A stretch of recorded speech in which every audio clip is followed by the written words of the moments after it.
Hello बच्चों, कैसे हैं आप लोग। My name is Shubham Yadav. Welcome to my YouTube channel Shubham Academy पर आप सभी का स्वागत है। जैसा कि आप सभी को पता है कि मेरी लेक्चर सीरीज़ चल रही है, लेकिन आज मैं लेक्चर की बात नहीं करने आया हूँ।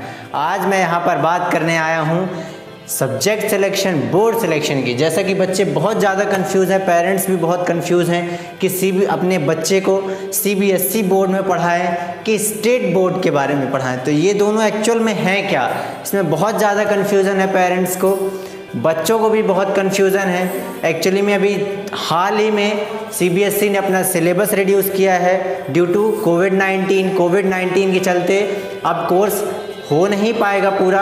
उसके चलते सीबीएसई ने भी 30% सिलेबस रिड्यूस कर दिया है। तो इसमें एक्चुअल में बच्चों को स्टेट बोर्ड के बारे में, सीबीएसई बोर्ड के बारे में पता ही नहीं है, बहुत ज़्यादा कन्फ्यूज़न है। तो आज इस समस्या का समाधान करने के लिए आया हूँ मैं, बच्चों को और पेरेंट्स को बताने आया हूँ कि सीबीएसई बोर्ड एक्चुअल में सीबीएसई बोर्ड है क्या और स्टेट बोर्ड क्या है और इनमें क्या फीचर्स हैं, इनमें क्या डिफरेंस है, इनके स्कूल्स में क्या डिफरेंस है, इनके सिलेबस में क्या डिफरेंस है, उसके बारे में आज मैं बात करने वाला हूँ।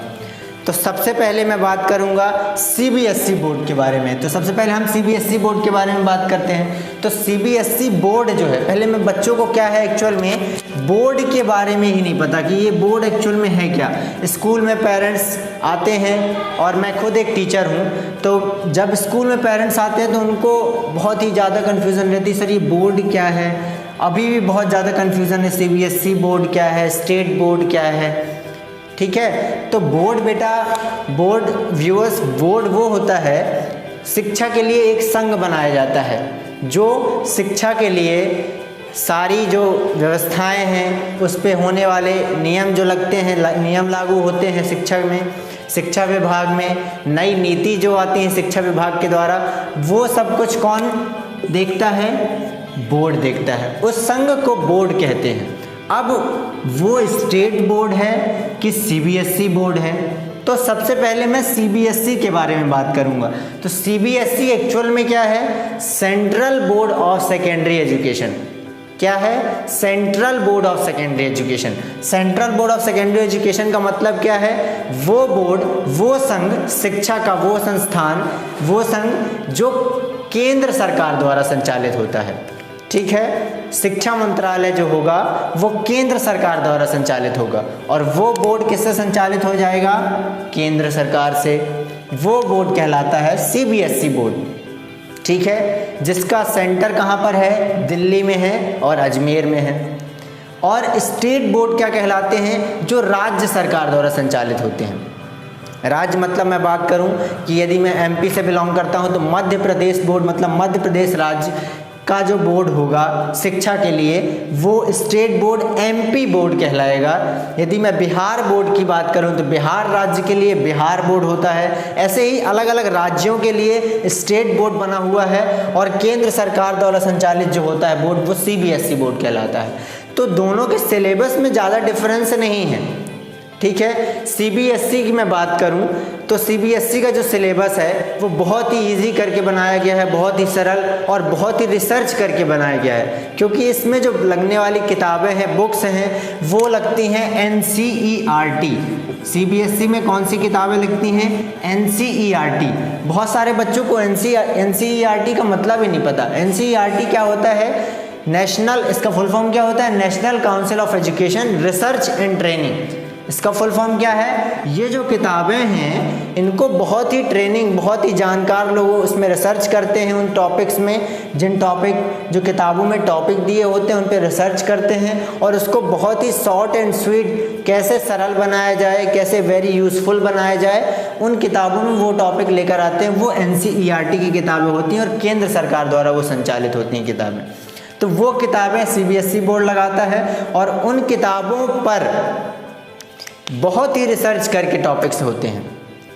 अब मैं इसमें बात करूं उच्च शिक्षा, हायर एजुकेशन की बात करूं सीबीएसई में, तो सीबीएसई में हायर एजुकेशन के लिए जैसे आईआईटी की तैयारी करना है, एम्स की तैयारी करना है, नीट की तैयारी करना है, तो उसका जो सिलेबस है सीबीएसई का, उन हायर एजुकेशन की क्लासेस के लिए ठीक है, इंजीनियरिंग करने के लिए या कोई डॉक्टर बनना चाहता है, आगे डॉक्टरी की पढ़ाई करना चाहता है या इंजीनियरिंग की पढ़ाई करना चाहता है या सीए करना चाहता है, तो वो सिलेबस उसी के अकॉर्डिंग बनाया गया है सीबीएसई का, और बहुत ही ईजी, बहुत ही सरल बनाया गया है। अब मैं स्टेट बोर्ड की बात करूं जो केंद्र नहीं राज्य सरकार द्वारा संचालित होता है, तो मैं सबसे पहले बात ये स्पष्ट करा दूं कि केंद्र सरकार ही ज़्यादा इम्पॉर्टेंट नहीं है। कई सारे पेरेंट्स हैं वो सीबीएसई की तरफ भागते हैं कि सीबीएसई बहुत अच्छा बोर्ड है। सीबीएसई तो है ही अच्छा बोर्ड, इसको हम ख़राब नहीं कह सकते, वो केंद्र सरकार द्वारा संचालित होता है। लेकिन मैं इस बात को स्पष्ट करा दूं कि स्टेट बोर्ड भी ख़राब नहीं है, क्योंकि आजकल मॉडर्न में अभी की हाल ही की बात मैं करूं तो बहुत सारे स्टेट बोर्ड अब एनसीईआरटी की किताबें लगाने लगे हैं स्कूलों में। अब जो स्टेट बोर्ड में क्या एनसीईआरटी की किताबें लगती हैं, ठीक है, एनसीईआरटी किताबें लगती हैं, मतलब अब सेम हो गया सिलेबस। और सीबीएसई की क्या बात करें आप, कई सारे राज्य सरकार का जो बोर्ड है उसमें बच्चों को बहुत कड़ी परीक्षा से गुजरना पड़ता है। आपने सुना होगा बिहार बोर्ड, उत्तर प्रदेश बोर्ड के बारे में, जहां पर वो सीबीएसई से भी ज़्यादा डिफ़िकल्ट है।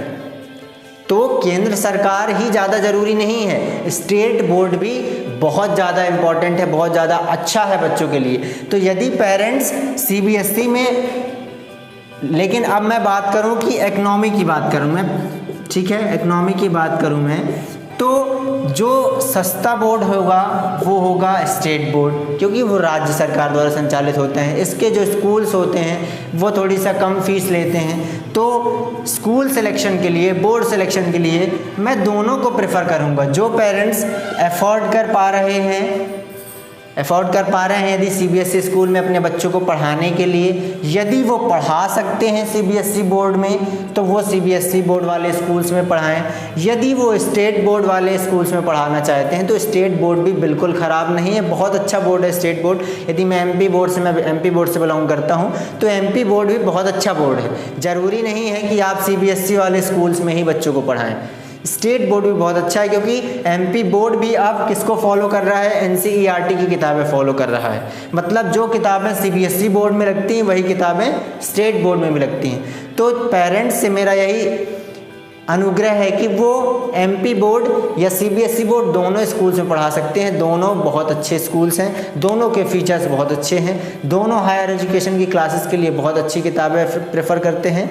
तो आई होप आज आप लोगों को स्टेट बोर्ड, और ये बातें मैं आप लोगों के सामने इसलिए कर रहा हूँ कि मेरा शुभम एकेडमी चैनल में मुझे कमेंट आया था एक बच्चे का कि सर स्टेट बोर्ड और सीबीएसई बोर्ड का मतलब क्या होता है। कई सारे बच्चों को, कई सारे पेरेंट्स को अभी तक स्टेट बोर्ड और सीबीएसई बोर्ड के बारे में नहीं पता।